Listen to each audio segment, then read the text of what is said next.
And the roundtable's all here now. ABC News chief White House correspondent Mary Bruce, New Yorker staff writer Susan Glasser, Center for American Progress president and CEO Neera Tanden, and former Trump White House chief of staff Reince Priebus. Good morning to all of you. And Mary, I got to start with you. That was a remarkable scene. I don't think I've ever seen President Trump treat a Democrat so kindly in public. What was that about? It's a very good question, and I think none of us really knew how this was going to play out, and then it turned into this complete love fest. I mean, it really wasn't that long ago that they were hurling insults at each other, right? I mean, Trump labeling Mamdani a communist, Mamdani calling Trump a fascist, and yet on Friday, all of that, I think to much of our surprise, was water under the bridge. I thought it was very interesting that Trump clearly knows that Mamdani's message of affordability is gaining traction. At some point, it seemed like they were trying to out-affordability each other as both parties try to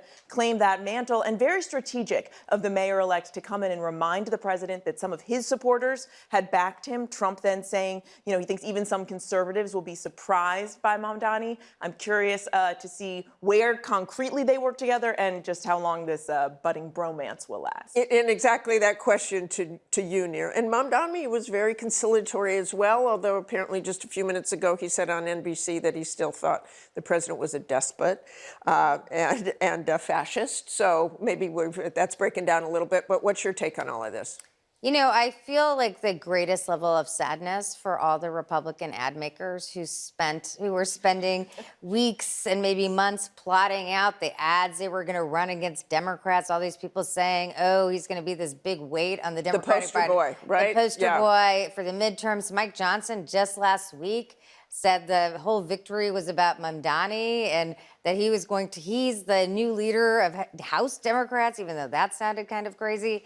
And what actually, you know, Donald Trump just evaporated all of that. And any ad that any kid comes up, you know, everyone can just show how much the president was very fond of Mamdani. And, you know, I thought that it was a great accomplishment, actually, that he was able to maneuver this meeting. Mayor-elect Mamdani was able to maneuver this meeting, but also just a true sign how much the affordability message, which was really resonant for Democrats last week, is really just is front and center. And Reince, I want you to take all that on. The Republicans really are going, whoa, wait a minute, I guess we don't have Mamdani to push around anymore, make the poster boy. What was your take on what happened in the Oval Office? Do you think President Trump planned that, or he was just taken by Mamdani? No, well, I guess maybe both. I thought it was classic Trump. I mean, this is like pure Trump, one-on-one. He is charming. He's very good with people one-on-one. But it's also the fact that, number one, a Trumpism is just because you're enemy doesn't mean I'm not going to do a deal with you. Nobody's ever a permanent enemy. He loves winning over his critics. Friend. Or he loves winning over critics.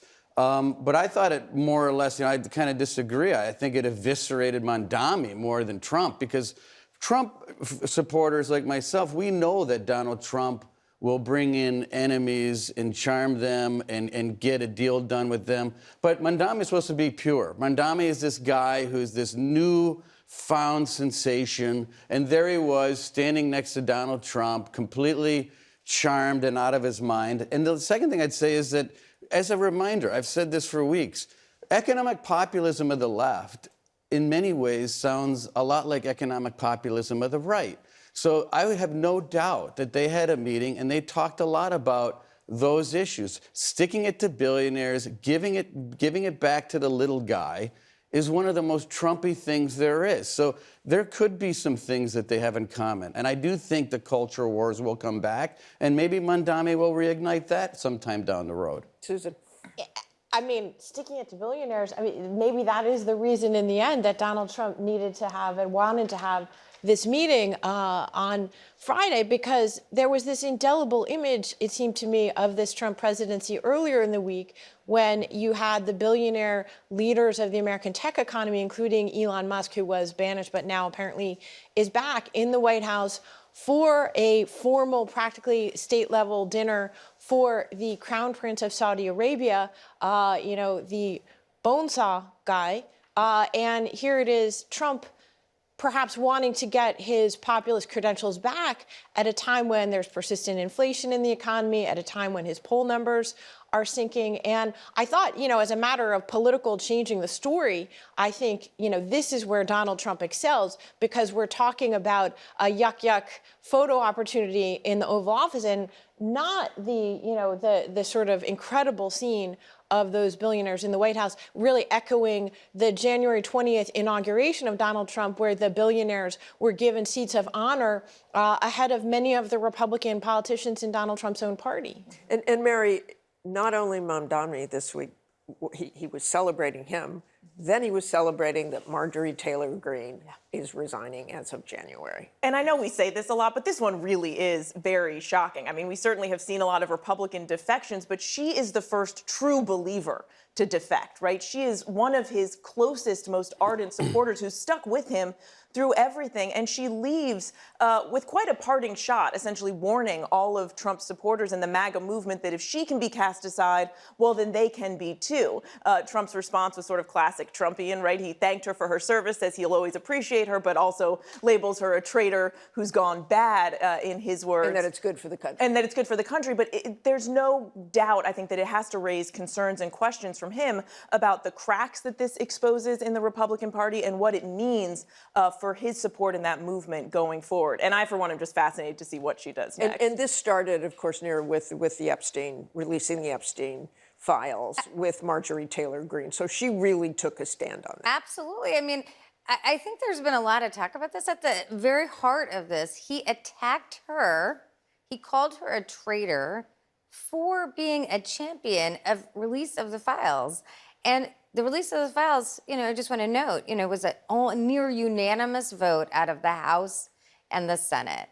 And I hope, actually, we see on Epstein that we do not have a cover-up at DOJ and that all the files are released post-haste, because I do think, you'll see in the MAGA movement itself, as Marjorie Taylor Greene kind of represented, if those files aren't released, this will be a continuing cancer. The fact that she has been banished, as you said, one of the leaders of MAGA, over Epstein, just demonstrates how cancerous the Epstein files are as an issue to Donald Trump himself. Of course, now he says he will release them, but writes a little more on Marjorie Taylor Greene and what that means and how the base will look at that, and what effect do you think that will have, any sort of ripple effect? Well, I don't know about a ripple effect. I mean, the way I look at it is Marjorie Taylor Greene raised more money than any congressperson in our country for many years.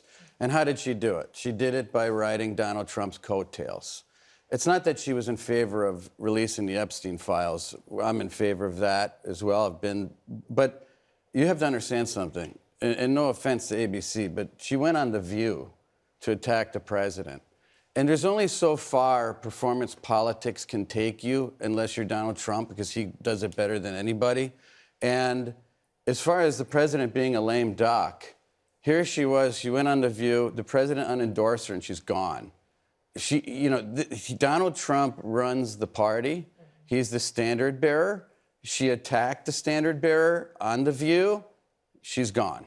That's what it means to me. And Susan, what do you see as far as the Republican Party, as far as the MAGA base? We've also had some disagreement about the president and the Alessa Slotkin and those veterans who came forward and said no illegal orders. And you saw a little bit of the Republicans saying didn't like that.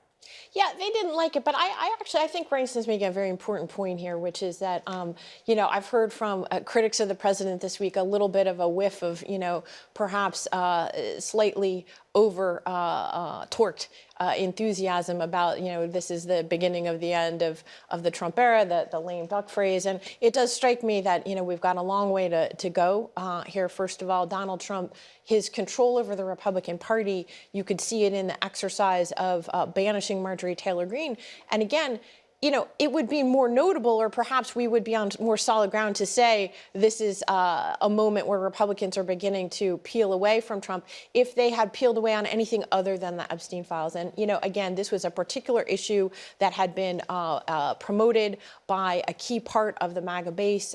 It was a remarkable demonstration, but so far I haven't seen that happen across the board in any other way. Let's remember that the Congress of the United States essentially has allowed the executive branch to usurp a basic power in the Constitution to appropriate and spend money, has not stood up for itself, has not gone to court as a different Congress might and said, wait a minute, it's the Congress and not the White House that gets to decide when we shut down agencies and when we don't spend money that we've appropriated for that. So again, I'm watching to see that moment. I suspect it's going to be much more after the next year's midterms and not before them that you might see Republicans begin to really prepare more actively for the post-Trump era. And Mary, we have about 45 seconds left here, but I want to look back at this week and you questioning the president. This was a week where we found out the president had told a female reporter, Quiet Piggy, he asked who you were with, and you came right back with some answers and questions about so many things. How was this week different to you? Yes and no. I mean, Donald Trump often attacks the press, and I think it is almost always a distractionary tactic, right? When he doesn't want to answer a question, he goes on the attack, and we saw that multiple times this week. And the through line in all of that questioning was the Epstein files, and the simple question of why he still has not released them himself, and that's a question he still hasn't answered. He's just gone on the attack. Thanks to all of you. We'll see you soon.